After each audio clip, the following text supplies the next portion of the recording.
Hey everyone, welcome to this live. I am a bit jet lagged, so my apologies. I do look a bit weird, so I'm gonna move the lighting.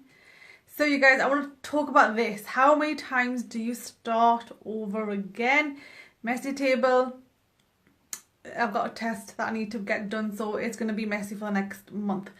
So let's talk about this. How many times do you start over again? And this was a mastermind call that we had maybe 3 weeks ago, I don't know, 2 weeks for sure. And it was on how somebody was just spamming on Facebook and she was in the wrong company, her purpose wasn't there, and one of my coach members said, hey, tell her to start again, right? That's what we've got to do. Hey Rispa, thank you so much for joining. Hope you're well, loving your brand. And so how many times do you start? This is something that you really just got to get used to, okay? As mums, as women who are probably married or have partners, have commitments, we have to start pretty much every single day, depending on how our day goes, okay? So let me elaborate on this a little bit. As humans, we absolutely hate failing. We hate failing on default, okay? We were born like this, we've been raised up like this, unless if you're, privileged to have upbringing where you're encouraged to fail. Most of us haven't, okay? We are told failing is wrong and bad and you should always succeed, okay? So when we start a habit, we set a goal, typically, and we'll be hitting it probably every single day, and the goal might be to prospect 5 people a day, to put out 1 piece of content a day. And day 5, day 6, day 7, it's going really well.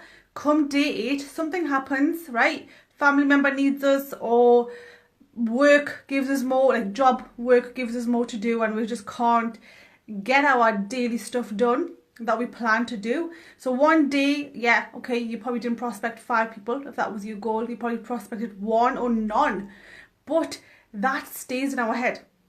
We're like, oh, I feel I can't do this, I'm not good enough. So the negative talk starts coming in, and then you probably feel unworthy of this now, and you're not good enough, and you're better off at your job. All this talk comes in, and then the next day you're not feeling great, and it just keeps on going, right? Been there, done that. And then you fall into your old habits. You fall into maybe watching Netflix again. You probably fall into, I don't know, taking 3 hours lunch break, right? Because you just don't feel good enough anymore, just because you missed 1 day's, activity that you promised yourself you would do. Okay, give yourself a break. We are always gonna start again. The battle is not with learning the skills, the battle is with ourselves, and that's never gonna stop. And this is why only 5%, or I don't know how many percent it is exactly, that really achieve their goals. It's because they just don't like this battle.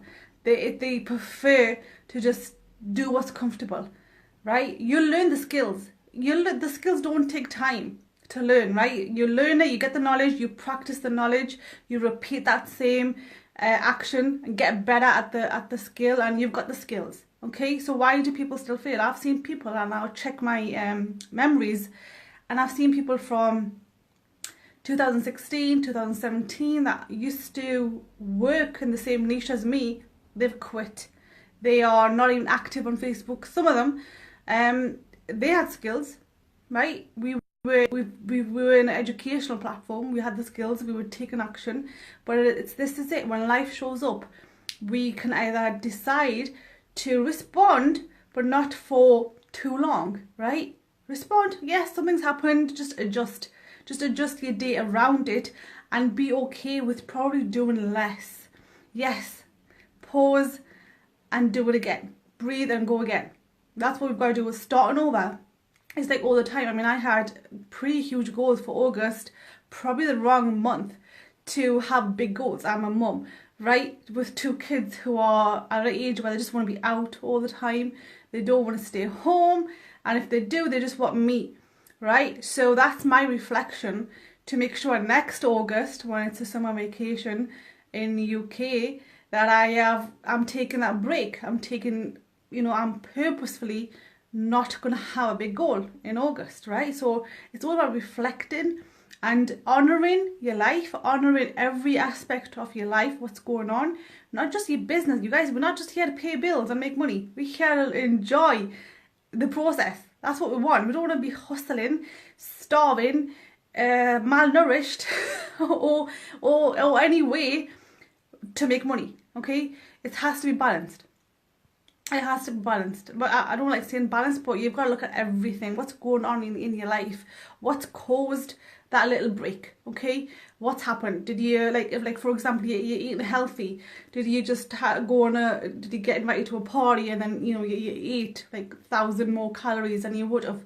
Acknowledge it, and perhaps plan again for that type of event. What would you do to avoid something disrupting your weight loss goal? Okay, this is just a weight loss goal. What would you do? Would you just exercise more that day or that week, right? Increase the exercise, or would you just bring or ask them to bring different types of food for you, right? Because you're going through a diet and lifestyle change. What would you do? Reflect and change. You've just got to keep on going, right? I could have easily said, hey, I didn't hit my goal in August, I'm going to do something else now, or just quit this, right? Slow down. That's where most of us women really do, what should I say, beat ourselves up, right? We're not just making money online, we are building a family as well, and ourselves as well at the same time. So show some love to you, come back, right? And next time, just make that break, if you like, shorter. Make it shorter. I mean, if you've gone on for 2-3 days or a week, just bring it down to less time now. That you're going to go down, but you're not going to stay down for too long, right? It did take me, when I first started my journey back in 2013, 14, I would be gone for 2 weeks. I'd be like, I don't like this, my energy wouldn't be there. I would still take action, I would still be spamming people, right, back in the days. But I wasn't with it. I didn't want to do it. I felt like quitting so many times, okay? So it's the emotional state that we want to look at more than anything else, all right? Because if, I always say this, right? If you're making money and you're not happy, that's not success. It isn't. It really isn't. Because you were making money at your job that you hate as well, right? We want happiness, we want joy, we gotta just actively bring it in. And if that means that you're just gonna do 1 hour instead of 5 hours of your business work, then be that, right? There was times when I had to see to my siblings, right, for about a month. Okay, she needed me, and that is important to me. So that meant during that time, in that month, I did less work, but I didn't stop the momentum. If you felt like you stopped, like showing up altogether, that's fine as well. It's just readjusting, like, I don't know who said, I just saw the comments. Next time, keep on showing up, do a little bit. Journal. Journal is huge. When you are journaling, you are bringing awareness to yourself. You are seeing the triggers and studying yourself. When you study yourself, you'll be able to study other people as well. You'll be less judgmental on other people, and that's amazing, especially if you're working with people, which I think most of us are. In coaching, MLM, whatever it is, if you understand yourself, like, hey, this is what happened to me, this is why I slowed down. When your team members do the same, you'll understand why, and you'll encourage them to journal and get to know them as well, get to know why they're doing what they're doing and what's the core trigger to whatever's happened, right? So I'm not sure where Jamila is, and I don't know which part was funny, but hey, that's cool. So I hope that was useful, and don't beat yourself up. You've got to realise that the first year, it actually doesn't even take 21 days to build a habit. It takes 66 days or something, and then it takes a year for that habit to be autopilot.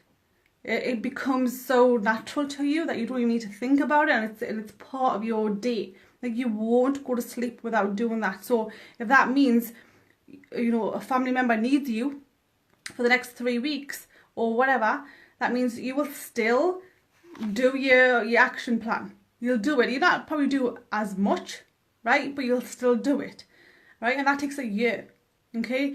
And then after that, you've got to work on being less obsessed. Okay, that's your journey. Okay, it's really hard for me to switch off. That's something I would work on, and that's only happened because I'm journaling. I am being more self-aware. I'm seeing, why am I not enjoying my holiday, right? I need to be present, and that's really hard for entrepreneurs, and that's something I've got to work on, and that's part of your journey. If you want to stay in the game long enough, really start journaling. I don't know if you guys are already journaling. I don't like saying that because it sounds weird. If you're not, let me know. I'll add you to my group, and I'll share with you the Goal Crusher routine in there. I'll share why you should be journaling and how to journal. And obviously there's other people there as well that do the same, and it is super useful to just write down what's going on, get out of your head, put it on paper so you're able to see it. So you guys, I hope that was useful. Let me know if you do want to be added to the Goal Crusher routine. Just put Goal Crusher and I will add you in. So have a lovely day. Catch you later.